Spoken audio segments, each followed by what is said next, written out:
until it doesn't work. And then it's like, oh my God, what is it even doing? And it's so hard to figure out.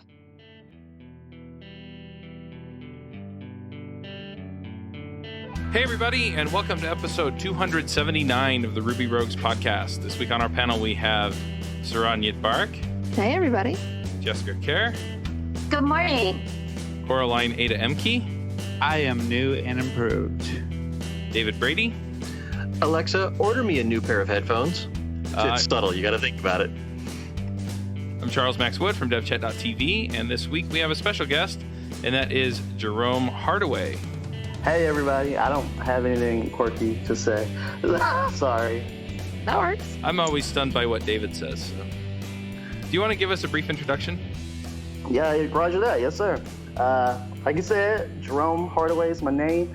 What I do is I help veterans learn how to program through a nonprofit called Vets Who Code. I myself am in the military term, so we like to call it as OEF, OIF, which is Operation Iraqi Freedom, Operation Enduring Freedom. Combat veteran, served in both Iraq and Afghanistan. And once I came out the military, I realized that there weren't a lot of opportunities for me that had the same type of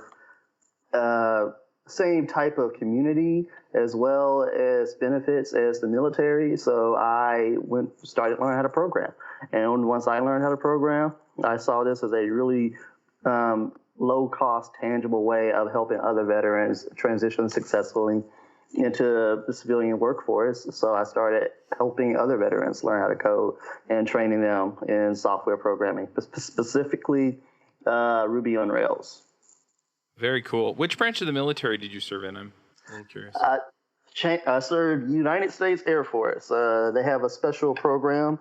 You can Google it, called the Phoenix Raven program, in which actually now I think we've opened it up to all the services, but basically what they do is that they take you into, like, I was in security forces, and then they added more training onto it so I could fly around the world and be fully deployable.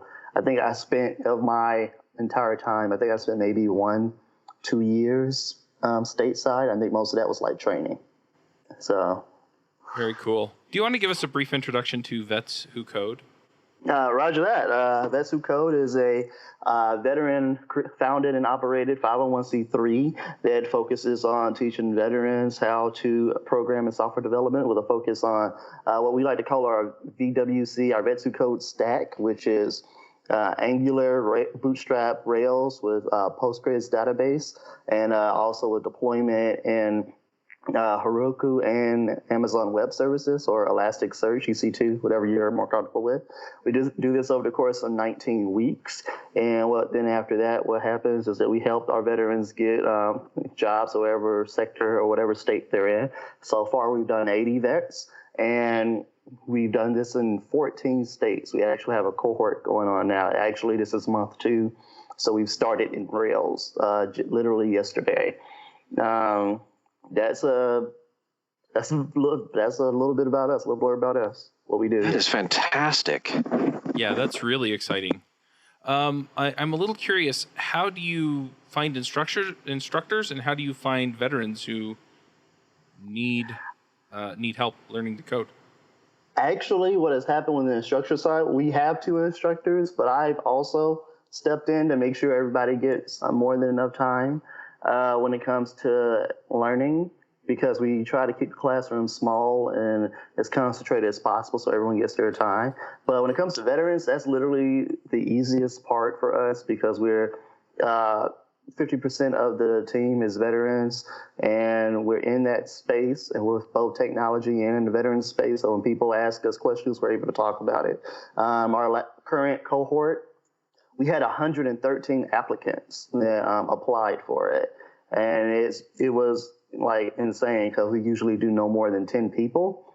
We try to keep it at a max 13, but that's how many people came and wanted to be a part of our learning experience. We accepted 6, and we've been just training those people. Basically, we've actually done a split course this time, in which one course is focusing a lot stronger on front-end web development as well as Rails, and one is focusing on a lot more in-depth server-side communication, server-side web development, because that's That's what they want to learn. They really want a couple of guys, they really wanted to get really deep into like server-side software development, and one side already had like a really strong showing in front-end web development and design in particular. So that's what we've done, and then we're going to switch the two so we can focus on a little more server-side on one, a little more front-end on the other. But that's what we've been doing. It's been a really crazy experience. And Jerome, is this a free experience for veterans, or is there a fee associated with it, or how exactly does that model work? We are 100% off donations. Donations are people that support us by buying our T-shirts or our notebooks. 100% free for veterans. We don't charge veterans that qualify anything. We've actually been asked to open it up to non-qualifying veterans and try to and charge them, but we just don't feel, as a veteran, I don't feel right in that. And one of the things is that if you can afford software development education, I'd rather you go to one of those like really great for-profit code schools like General Assembly, because I just really want to focus on those that we can have impact as well as have the aptitude for it. A lot of veterans we focus on,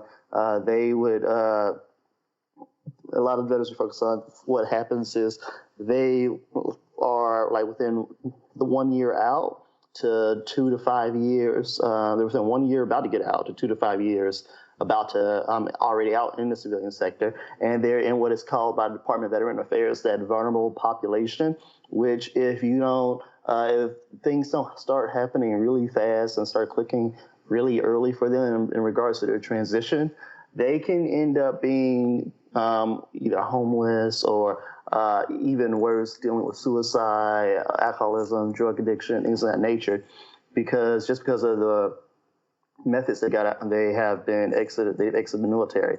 We know for a fact that the last year in the military, the first 2 years out of the military are literally the most volatile years for a military veteran. So that's the part of the population I tend to focus the most on. Veterans that are exiting really early on in their military exit, so that way we can get them early, train them up, get them into a stable work environment, and then we can minimize that damage that happens when it comes to transitioning out of the military. What, Jerome, what do you think is different about the experience that you provide to veterans that they would not get from a traditional boot camp? And I'm asking because I'm kind of curious. I actually mentored an Iraq war veteran out of Dev Boot Camp, and I'm curious as to like what the veterans' needs are that are different relative to maybe the average person going through a coding school boot camp. Like what kind of special needs do they have? What sort of like accommodations do you have to make? What sort of changes in learning style do you have to adapt to? What are the special considerations? Roger that. Well, for us, what we focus on is what we like to call not only software education, but also situational education, because they're transitioning into the civilian sector at the same time. So you're literally having to learn what we like to say 2 separate cultures. You have to learn the tech community, and you have to learn civilian culture. Everything from for instance, when it comes to the whole total difference of applying or qualifying for a job in the military is a complete 180 as it is for the civilian sector. So even from the basics of doing like resumes and networking, a lot of veterans don't even know what networking is, much less how to do it when they exit. One of our homework, I'm sorry, I apologize for that. Well, I had to burp. One of our homework assignments is having to go to a meetup at least once a month in their local community, as well as we do other various integration exercises, forcing them to get into other Slack channels or just get in other communities and speak, as well as getting civilian or veteran mentors who've already made that transition to be a mentor for that veteran. But you have the culture for being in civilian culture. You have the issues of learning technology because, for instance, one of our veterans that's currently going through the program, he had a really strong front-end background, but because he was in the military, I don't know if any of you guys ever had experience with the military environment, his idea of what good design was a little not polished, is what I'm going to say. Ceremonial, maybe? Formal? Yeah. It was really bland. We're just going to use it like, it was like, okay, so we have to work on, all right, I understand this is what we've been pushed and trained on how to make it look here, but here are some great examples. Here's some great TED Talks. Here's an NPR podcast I want you to listen to. Here's Smashing Magazine. Let's go through this simple design thinking tutorial, or even one of our team members, Andrew Lebowitz, Smashing Magazine was the magazine I was speaking about. And one of our team members, Andrew Lebowitz, he's actually a brand strategist and art director, and the guy is amazing. He used to do really, really well work for companies like FedEx, BMW.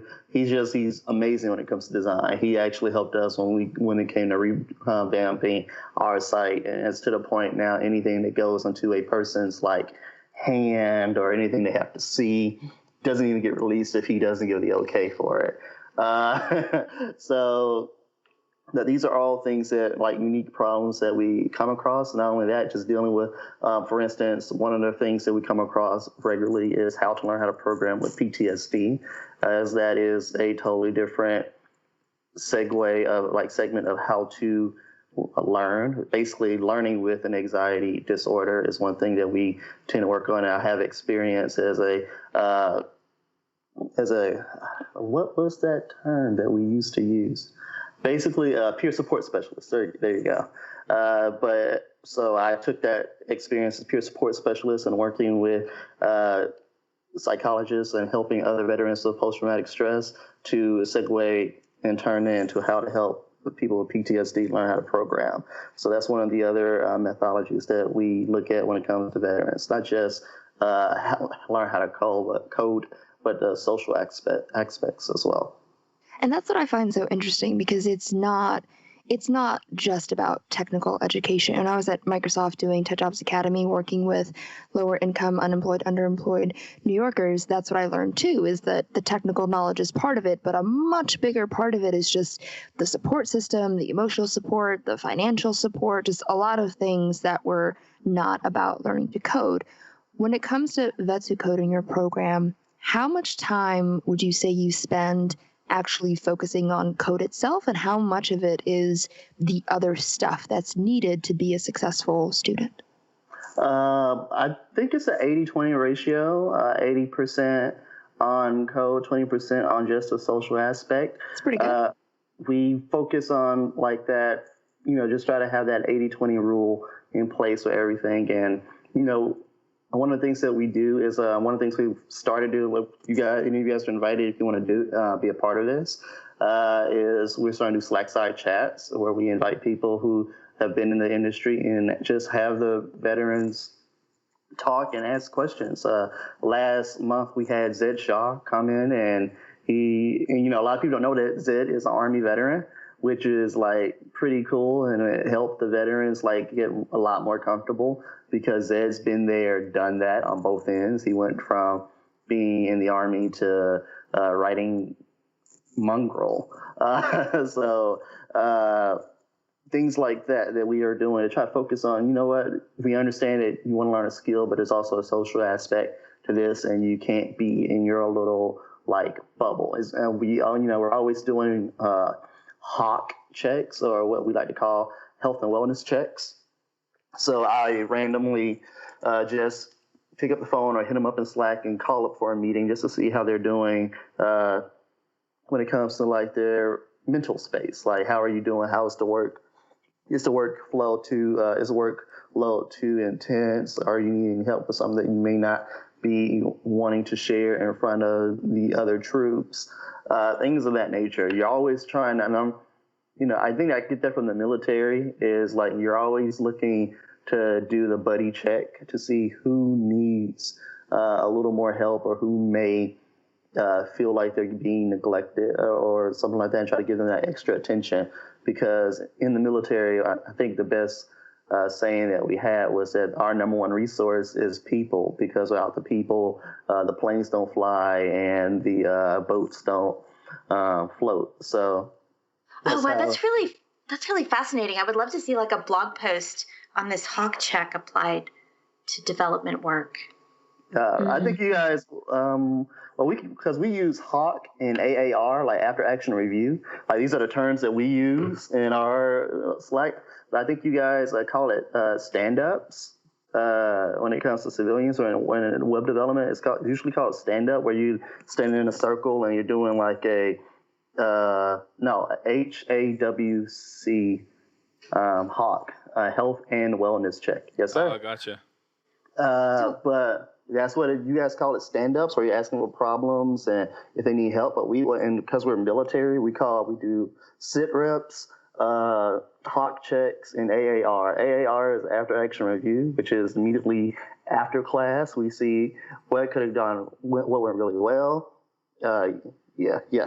AAR, after action review, what went really well, what could have done better, how do you feel, what do you need more work on, and is there anything coming up in the next 24 to 72 hours that you may need, that may deter you from learning at the optimal levels. Then we do Hawk checks, which basically we do the health and wellness check just to see how our veterans are doing. How often do you do those? I do a Hawk check at least once or twice a week. AAR is after every class, so we do AAR at least 4 times a week. Hawk checks at least twice a week, and situation reports is just random. Like that's what a sit rep is. You're just doing a randomized request of like how that person is. Like we had one individual who just. His wife was pregnant. Like that's one thing that, I think that's the most rewarding part of this work, is that at least one quarter we have people who are going through life-changing experiences of like having a baby. So it's so cool that, I'm always a part of this, at least one person is doing this and they're putting their nose to the grindstone because, they want a better life for someone else. And like, that's really humbling when you like look at your work like that. So specifically for him, we had to make sure that he had some leniency, some wiggle room, because, I too have a wife, and I can only imagine how my wife would be if she was pregnant during the last trimester. So we were definitely like, we are all walking on eggshells around her, because I do not want to be the one that gets yelled at. I'm scared of everybody's wife as well. There's a running joke where usually when I tell everybody who's married is that you're going to be spending so much time learning that eventually you're going to get fussed at, because your significant other is going to say you're playing on the computer. Like my wife, she still says that now. But I was like, but after they get mad at you, the second person that you should get mad at is me. So I always try to make sure that like you have an ample enough time to spend with your family, because you don't want to get yelled at. I don't want to get yelled at. Usually when she gets done yelling at you, they come for me. So let's not get yelled at together. So like that's just the process. I believe that I'm not one of those people that believe that high stress situations help software engineers. Having gone through that and seen the boot camp lifestyle like in military, and then seeing it in like a code school boot camp, I just felt like, especially with the level of deep thought that you have to do in problem solving, the brain doesn't react well when it comes to finer motor skills or finer thinking strategies. We know that in the military. So I try to keep it as stress-free as possible, because it doesn't make sense. Gross motor skills, they work fine when you're on high levels of stress. But when it comes to the finer, minute details. Like you can just ask any person that's worked in EOD. That's not that is a really draining process. EOD is explosive ordnance disposal. Basically, guys that defuse bombs. What I was saying is that you can ask those guys, and they'll let you know that is like really not the optimal place position you want to be in when you're problem solving. So that's one of the things that I focus on is a more holistic approach to problem solving, building projects, and then focusing on how to problem solve. So they'll build something. We spend like the first 3 months just building stuff before we get down to just solving problems with languages. I want them to have a lot of experience of how to build applications. And then the last month, all they're doing is like what we like to say, interview style problem solving, like how to read this user story and then solve it. Or, we use such great products like Interview Cake as well to help with that. We have so many companies that come in and do mock interviews for us. We're really happy with people like Lokion, Pluralsight that just volunteer people to come into our Slack channel and be mock interviewers. So that's really cool. That's just things that I've learned just amount of experience is that you just have to have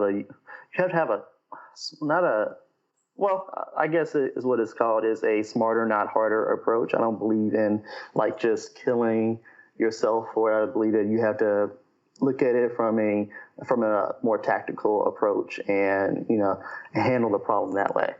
I have a quick question, and I'm going to back us up just a little bit, but you've used a lot of terms, and I know that the military has a lot of sort of internal language, similar to what programmers have when we talk about the problems we're trying to solve and the technologies we're trying to solve them with.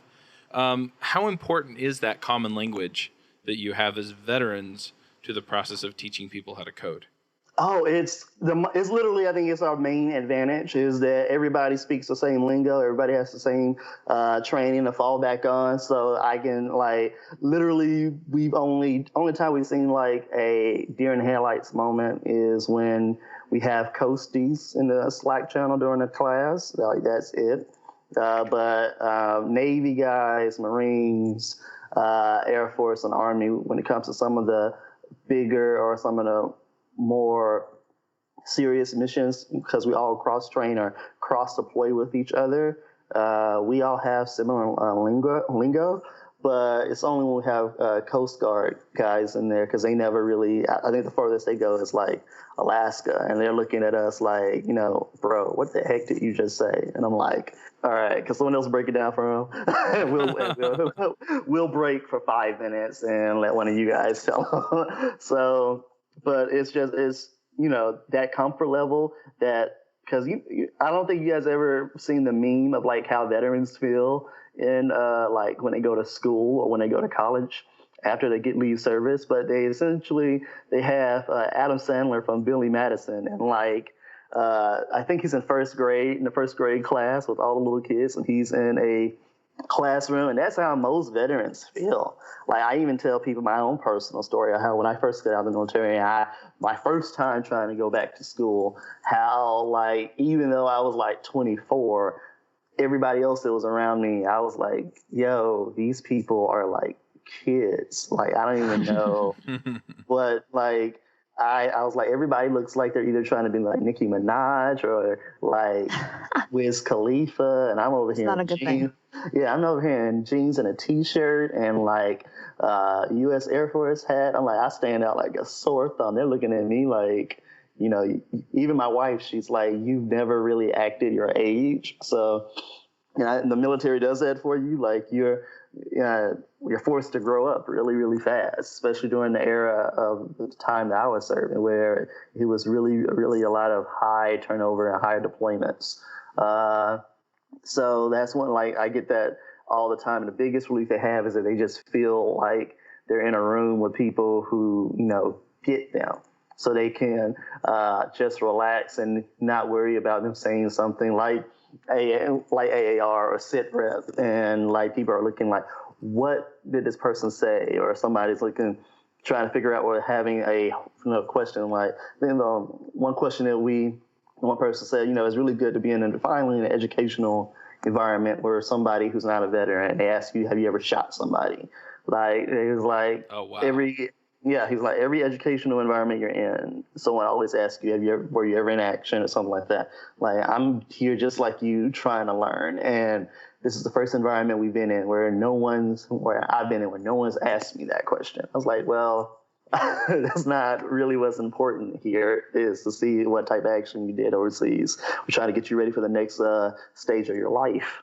And it's just, it's a very humbling and very like awesome experience. Like, I'm a part of, so many people's like next stage planning for their life.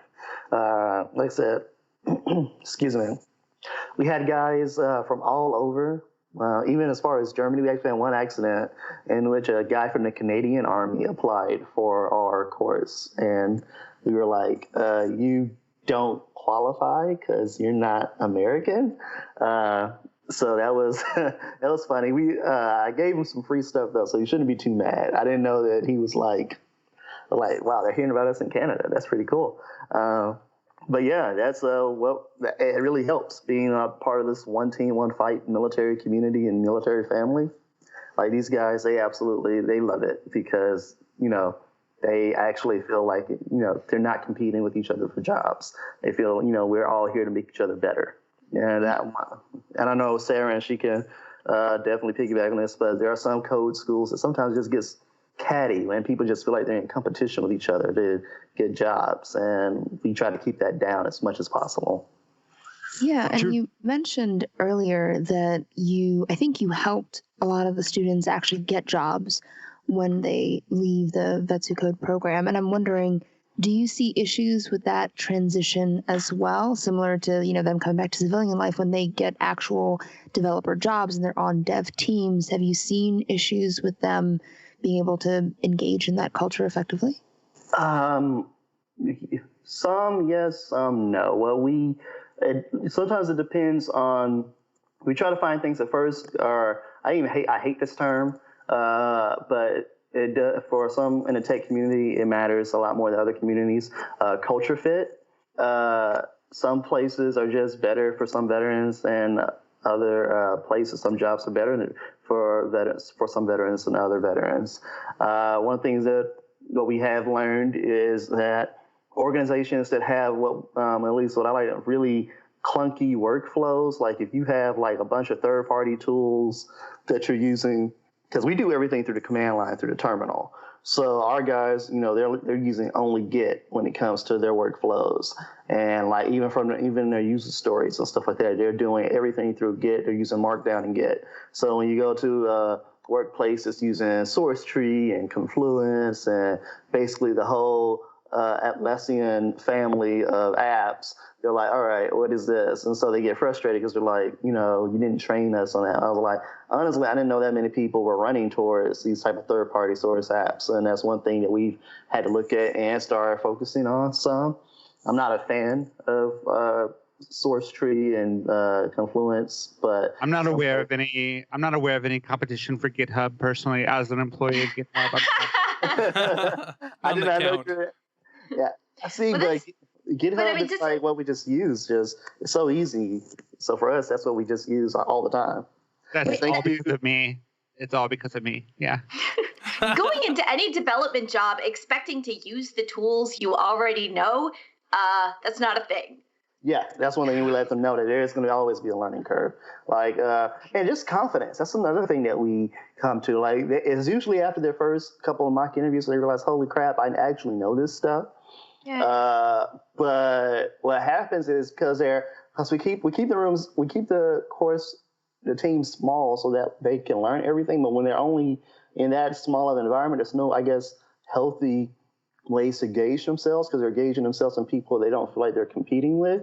So they think that they are not like, am I getting this? Am I good or am I not? I mean, I know you're going to tell me I'm good or I'm getting this because you're the instructor and this is your program. But like, how would I tell if I'm getting this or not? And I'm like, well, that's what the meetups are for. Having conversations with other Rubyists will let you know if you're understanding like what we're talking about. And same concept like that I learned. I tell them all the time. It's a confidence thing. You never are going to know if you're good at something until you go into the live action drills. So once we're doing it, and like once you get out, just like baby birds, you got to kick them out the nest and let these guys go and see how good they are on their own. And you know, I'm always proud of them. And it's like, yo, you guys can do this. You just have to know that you have to trust yourself and trust your training. And it's so funny because that goes back to what we learned in the military about trusting the training and trusting like what you know, like how to, from Ruby blocks to methods to the thought process on how to break down a user story and solve it. So like, you know, that's these are just some things that we have encountered over the past couple of not sessions, I guess cohorts would be the best word to say. But Jerome, I've heard you use the word guys a lot, and I'm not going to yell at you for that, but it does make me wonder about the gender breakdown of participants in the Vet2 Code program. Do you have... We always try to go for women and minorities always get priority in Vet2 Code. I say guys and troops because I say that. I'm working on it. I'm not perfect, but that's just something that I've always said. But I think so far 20% of the people that have come through are female. We're trying to get those numbers up higher. I think one of the things that we have to work on is trying to make sure that they know that it's a safe space. Like, we don't really care about like your gender. And I know that sometimes the tech community can be really aggressive, but I am really tech community and the military community. But I'm a lot of people don't know this, but about me. This episode is sponsored by Hired.com. Every week on Hired, they run an auction where over 1,000 tech companies in San Francisco, New York, and LA bid on Ruby developers, providing them with salary and equity up front. The average Ruby developer gets an average of 5 to 15 introductory offers and an average salary offer of $130,000 a year. Users can either accept an offer and go right into interviewing with the company or deny them without any continuing obligations. It's totally free for users, and when you're hired, they also give you a $2,000 signing bonus as a thank you for using them. But if you use the Ruby Rogues link, you'll get a $4,000 bonus instead. Finally, if you're not looking for a job but know someone who is, you can refer them to Hired and get a $1,337 bonus if they accept a job. Go sign up at hired.com/RubyRoguesPodcast. My second favorite subject after comic books is history, and I'm very aware of like what women have given to the computer science industry, from Ida Lovelace to female programmers, game engineers that paved the way for the games my kid likes to play now, to even the work that women have done in NASA. So like I'm very I definitely know that, you know, the women were the pioneers of software engineering. That's one thing I always try to bring up when we have troops who are female ask questions like, oh, no, this isn't, I don't feel like, you know, if anything, you'll probably have a higher chance of succeeding more than your guys because you're a woman and you're smarter than us anyway. So like we've all taken too many hits to the head. And we like the way when our interviewing process, what we always try to do is that we look at the makeup of the military. We also look at the makeup of the tech community there, and we try to flip it when it comes to the classes to our class. So for instance, in the tech community, I believe it's less than 8% is women. And in the military community, we have about the same with 10 to 8. So, and then we also look at it when it comes to like LGBT as well. And we try to flip that to ensure that we have a healthy mix of those, at least over the calendar year coming in, and it actually looks reversed. So we are always, I think what it is just, we are always asking, going and reaching into those communities to see for people to try to come into our coursework. But the harsh reality is they feel like they may end up being judged, or they feel like feel like they're not good enough, or things of that. And we are still we're trying really, really hard to work on that. And you can ask any of my team. That's one of my biggest things, because being an African-American male, I'm very big on tech inclusion, because I know how hard personally it is to break into tech, and I tell people all the time, I left my family in Memphis to go to New York to shore up my skills, to accelerate my skills, just so I can break into tech. So I know for a fact that it's difficult to break into tech as anything else. So that's when I'm always on the search for that talent that just doesn't look like what people think a military veteran is. So as people who are, I was just going to say that's really great. Go ahead, Jessica. As people who are already in tech, what can we do at our companies and our meetups? How could we make our places more welcoming to people like veterans?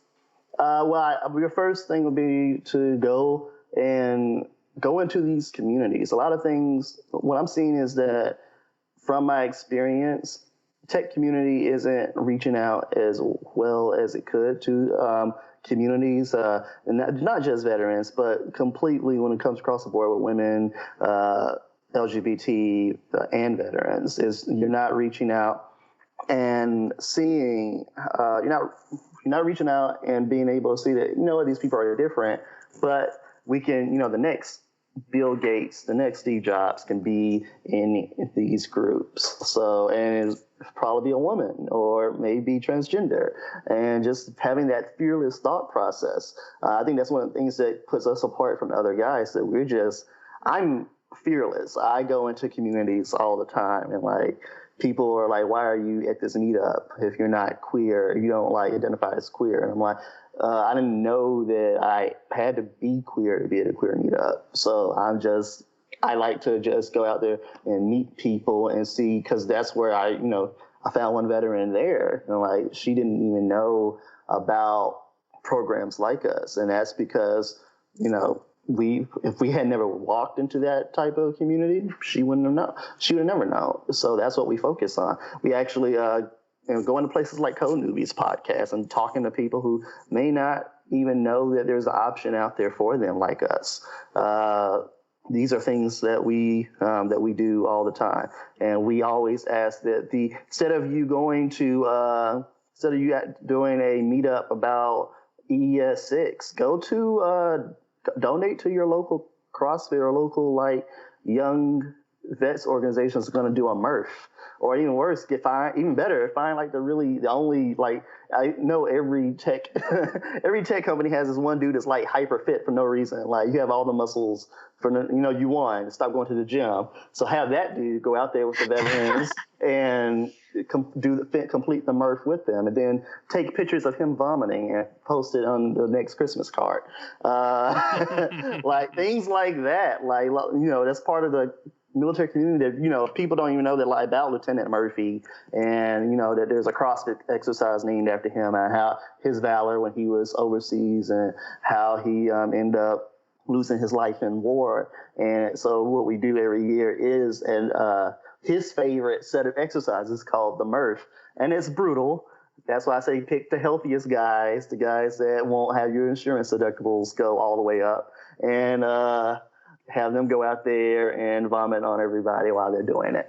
So November 11th coming up. There's so many things, so many opportunities for the tech community to actually come out and reach out into their veteran communities and see what they can do.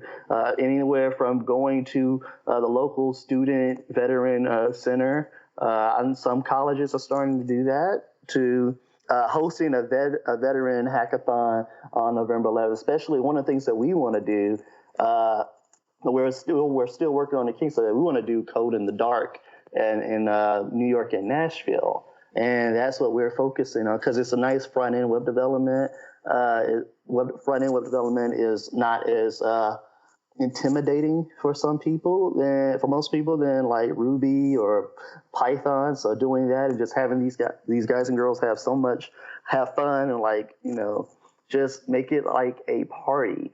And I think we have to meet you guys halfway. We just can't put it all in the tech community, but we have to be willing to all right, just what we like to, just like how we would do in Iraq or Afghanistan, we have to immerse ourselves into the community, because we know that it's easier and safer for that transition when we do that type of immersion. So that's one thing that we actually preach in VetSuit Code, that, the easiest way to make a smooth transition or make a smooth integration is to actually go out there and get to know the people, acknowledge their differences, and respect them. But that's something that we learned in the military when it comes to going into other countries. This is very funny. We were like, why don't they ever show that part of us like actually having dinner with like people in Iraq and villages and stuff in their homes on TV? They never show that part, but they show all the crazy stuff that is literally 8% of our job. We like really 60% of our jobs is sitting around and waiting for something bad to happen or preparing to make something good happen. So I was like, why not just use that training and learn the military for good? Read your documentation, integrate into your communities. That's why we focus on the meetups once a month. We focus on them going to other Slack channels, getting their local Slack channel. Getting on Twitter. You would be amazed how many of our guys come through and they don't have a Twitter or a LinkedIn. And I'm like, you have to, like, how do you communicate with the outside world? How do people know you're looking for a job? I'm confused. So these are all things that we work on. We have them set this stuff up, and, LinkedIn has a great program with their LinkedIn for Veterans and Lynda for Veterans. It's basically free premium LinkedIn Lynda accounts for a year if you served in the military. Any veteran that hears that or thinks about that, please go get that. It's a year. It's something that would cost $349 to a civilian, and that's free for you for a year. Like, don't hesitate. Just get it. Start building your network. Start sharing the stuff you're doing, and get the job you want. One thing that struck me earlier in the show is you mentioned that you accepted 6 applications out of 113, I think you said. Yes, sir. Are you looking to expand VetSuit Code, and in what ways are you looking to do that if you are? Yes, sir. We are definitely looking to expand VetSuit Code. We're looking at ways of like adding more instructors. Well, one thing I would like to do is start having a cohort per time zone, because it's hard on me and it's hard on some of the students that are in different time zones, me being in Central, sometimes Eastern, and what happens is some guys that are on the West Coast, it's really tough for them because they're used to at work when we do class, or even when we were trying to do it for the West Coast, it was like, I'm ready to go to bed. It's 7 with them. It's like 9, 10 where I'm at. So I'm like, okay, we have to, one of the things we want to do that, we want to expand maybe in meetups in other cities. And one of the things that we're also looking at is possibly just a VetSuit Code fund to help veterans regardless, especially when it comes to the code schools. Because having, like I said, my experience, I went to a code school, and I went from a town that did not have nearly the level of cost of living that Manhattan does. And that's a cost that a lot of code schools don't really think about. Like, it's not just, all right, you're giving someone a scholarship that's maybe $3 to $4 grand off of your cost, but you also need to think about food and lodging and travel. These are all things that luckily I was prepared for, but not most veterans, especially coming out within the first 2 years of service, they're not prepared for. They're not prepared to go to New York or DC or especially San Francisco. I don't think half the people in San Francisco are prepared for the price of living in San Francisco. So that's one thing that we're actually looking at, is trying to figure out how do we help veterans by not only giving them scholarships, but creating programs that can offset these costs. So that way we can help the for-profit schools like that veterans want to go to, help these guys as well. Because in the end, that's what we want to do. I want to help as many veterans as I can break into technology, because I feel like the more different types of eyes, different types of people we have looking at a project, the better these projects are going to be. And even as now with Google trying to get into military tech, and it's, constantly getting pushed back because Google has a lot of developers, but not a lot of veterans. So they're not building the tools we need based upon our specifications, especially in regards to robotics. If anybody remember that robot dog that they were building for the Marines kicked that back in like 3 minutes. They were like, yo, this is garbage. We can't work with this because this is giving away our position. This is clunky. how are we? I mean, what does it do outside of look scary? Like that's the thought process that we Shock have. and awe.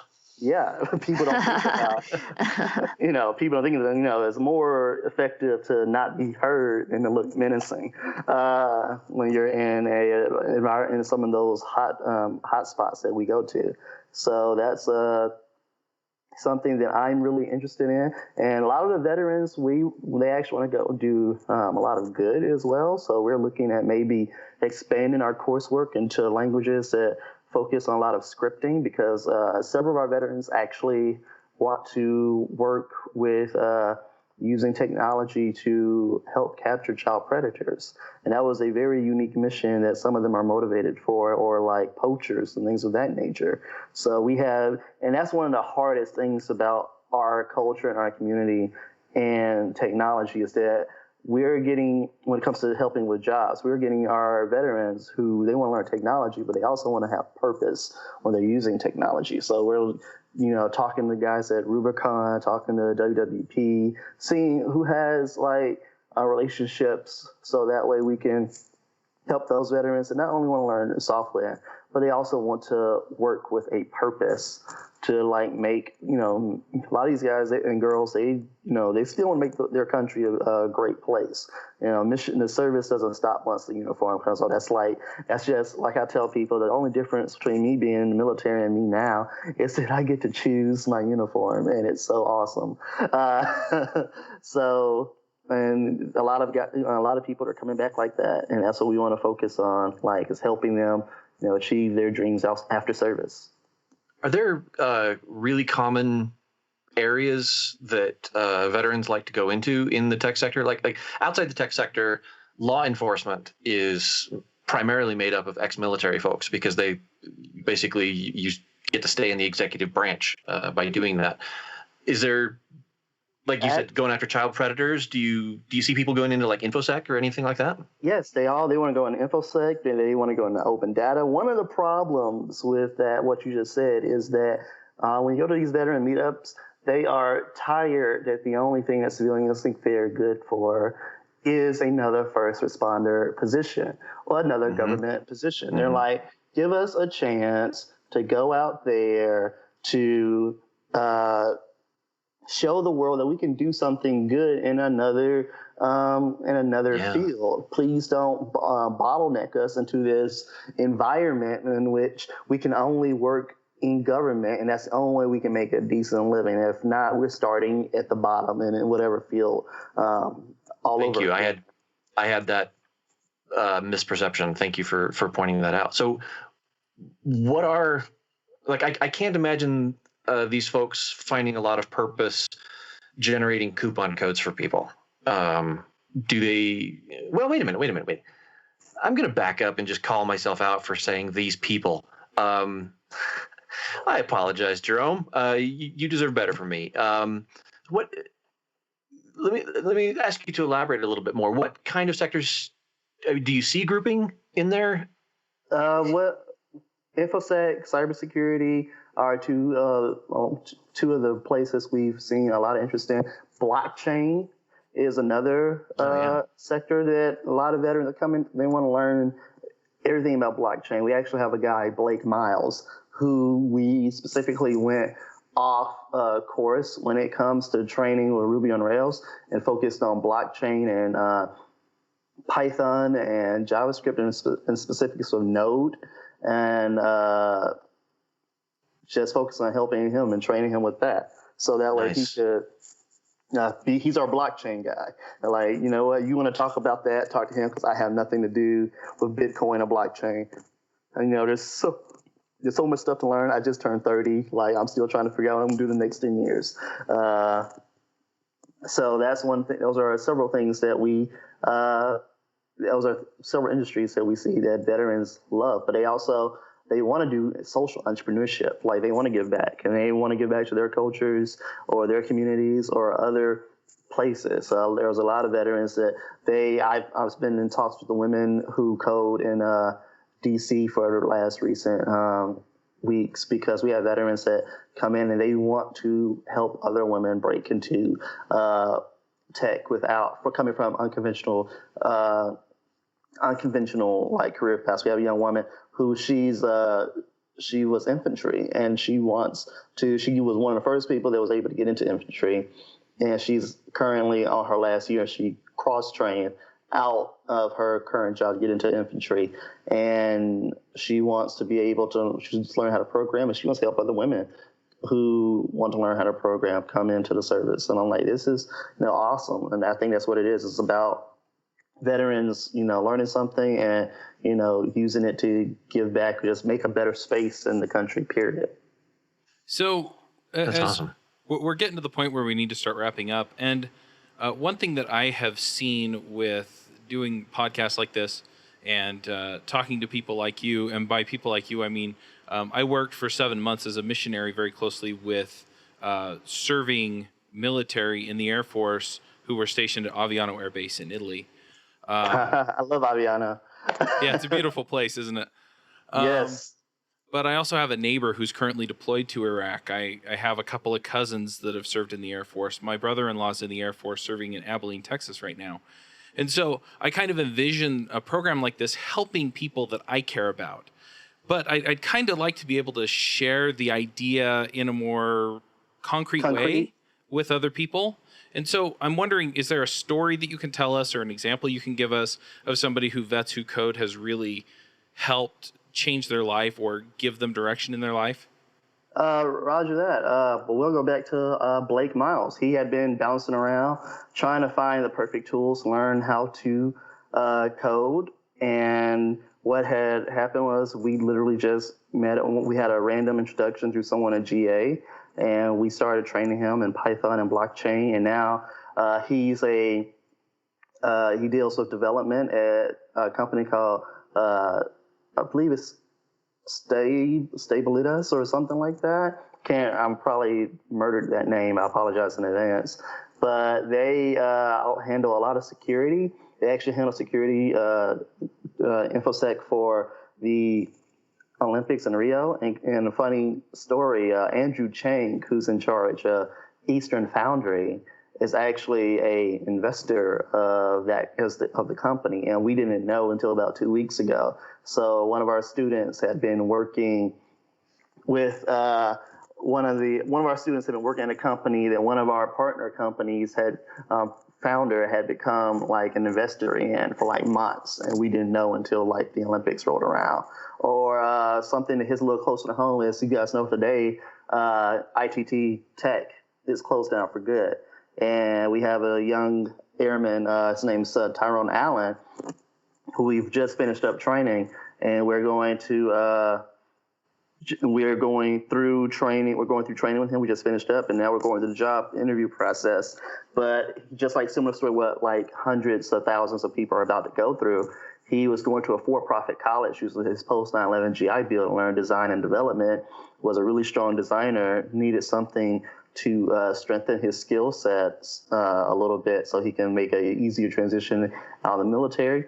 And his for-profit college closed up on him and just, didn't cease to exist. So his degree was meaningless, and they didn't teach him a lot of the skills that he needed in regards to software development. And one of the things that he wanted to become was a front-end web developer, and he couldn't get those. Every time he would go for an interview as a designer, first thing they asked him was, did he know how to code? And he was like, this not knowing how to code is stopping me from feeding my family, giving my kids the type of life they need.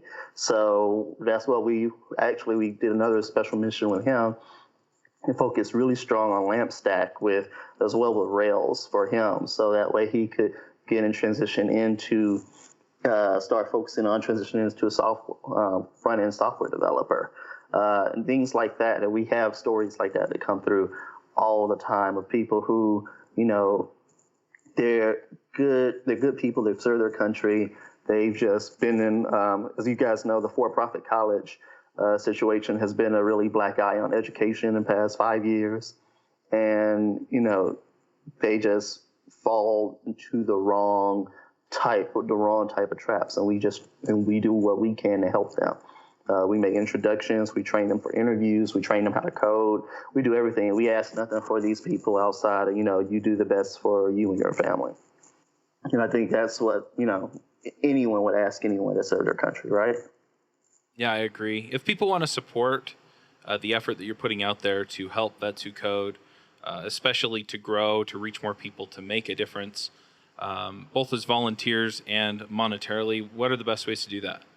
All right. If you want to support Vets Who Code as a volunteer, please either contact us through our hello at Vets Who Code, or contact me personally at Jerome at Vets Who Code, and just put your tag on that volunteering, something of that nature, and I'll be sure to get back to you as soon as possible.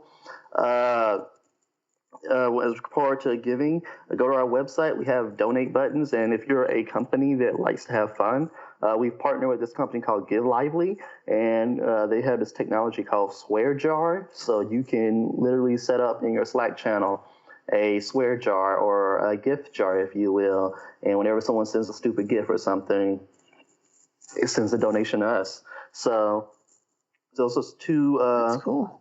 Thank you. They're actually New York based. I'll send you an introduction to them. Those are our two main ways. And just always, if you see a veteran see an early stage transition veteran, either send them our way or, take the initiative and just help them.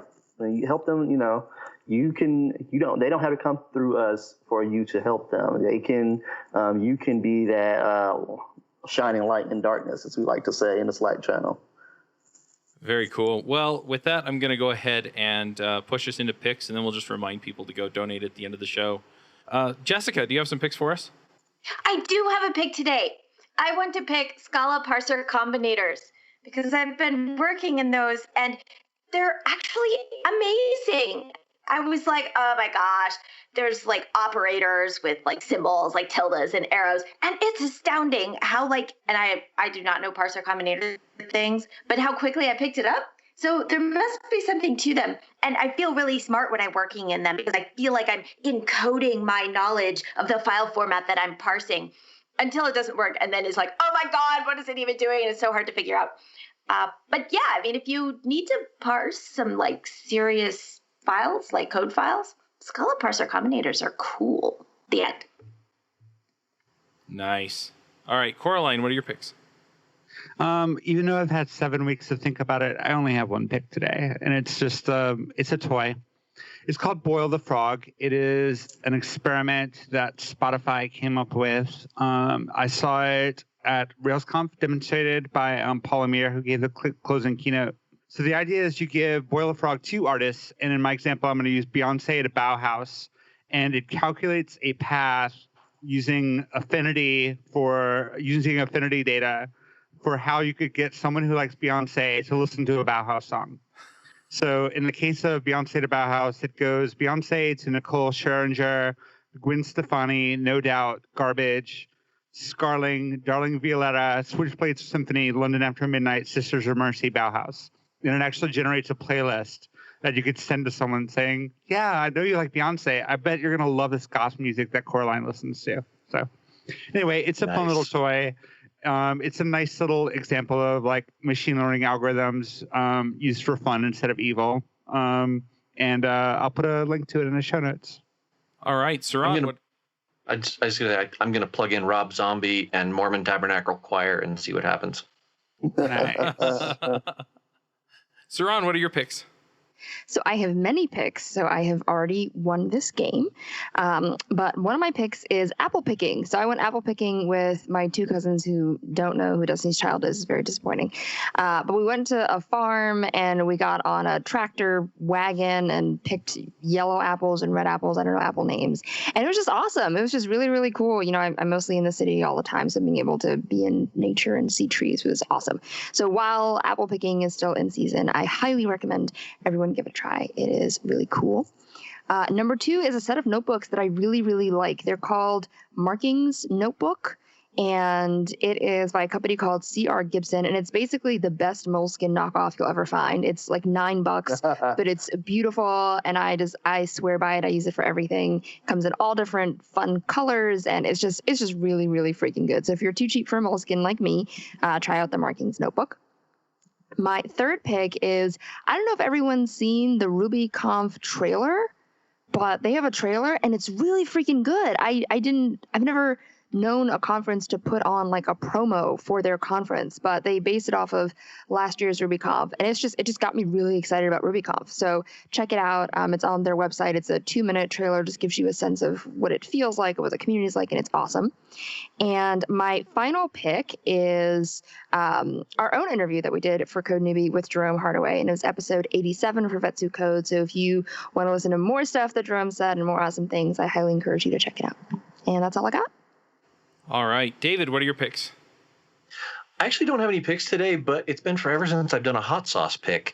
So just very quickly, I don't think I've done this one on the show. I think I've told one of our guests this in private in the after call. But there's a sauce that I like to make. You can make this at home. It's very easy to do. I call this sauce Chastity because you will respect it in the morning, because it's a sauce that will trick you. It will encourage you to eat way more than you should have. And this is, again, you can make this at home. All you need is about a tablespoon of cayenne pepper, a tablespoon of ranch dressing, and a tablespoon of sugar. And you mix those three together. It makes a reddish, creamy sauce. And all of the capsaicin is wrapped up in ranch dressing. And so it tastes sweet and tangy and goes down really, really easy, and you end up eating way too much of it. And the most ridiculous food pairing of it ever is hot dogs. Just nuke a hot dog and then chop it up into bits and eat it. And if you substitute the sugar with Splenda, you can have this if you're low carbing. So that's how I discovered this hot sauce. So I like the idea. I like the idea of nuking a hot dog. It just sounds really badass. Mm-hmm. You need the launch codes for that, right? All right. I've got a couple of picks here. The first one is, now I'm not picking what the video is about, but the video itself was hilarious. So there's a group out there called Balanced Rebellion, and basically they're people that don't like Hillary or Trump. And so they put this video up there, and anyway, it's got Abe Lincoln as the spokesperson, and it's really, really funny. So I'm picking the video, and you can think what you want about the actual movement. But anyway, I laughed through the whole thing. So that's one pick. And then let's see. So my other pick is, I don't think it's too late to pick Rails Remote Conf. So if you're interested in coming to Rails Remote Conf, if you're looking for a conference experience that doesn't involve travel, that's what this is about. And we'll have a whole bunch of great speakers on Rails. Jerome, do you have some picks for us? Yes, I actually have one pick. I was just thinking, well, maybe two. First pick, Tech Inclusion Conference. It's in San Francisco. A great friend of mine, great supporter of Vetsuko, Wayne Sutton. He operates this, basically helping open the room for conversation for veterans and people of color, women in general, so that they can be more visible in the tech community. I think it's a really great conference. I mean, if you're in the San Francisco area, or if you just want to, if you're planning on going to San Francisco anytime soon, or you have to get it off your bucket list like I did, where I was like, oh snap, I'm about to turn 30 and I need to hurry up and go to a tech conference before I get that age. You can go there. Second one, I think everyone knows that my favorite thing is like fashion and shopping. I think I told Sarah that. That's the one thing that I stand out from like both my military bros and like tech people. They're like, you like to shop. Like you're like an express guy. That's kind of weird.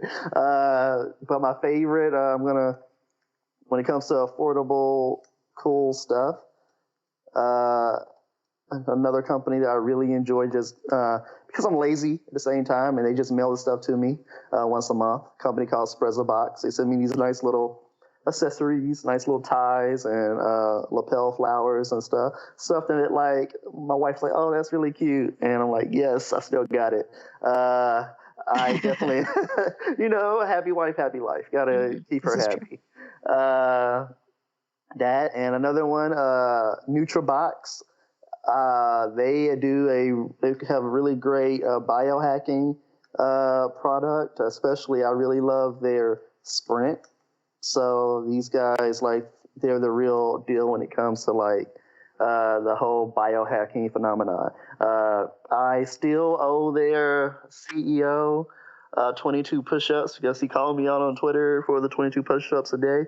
And also, side note, if you have veterans in your family, in your circle, stop calling them out for the 22 push-ups challenge. Like, I've been called out 4 times, and I'm like, this is like, I do 22 push-ups for 22 days every time I'm called out. I'm going to be doing push-ups every day this year. I'm like, just one and done it, y'all. Like, so outside of that, that's it.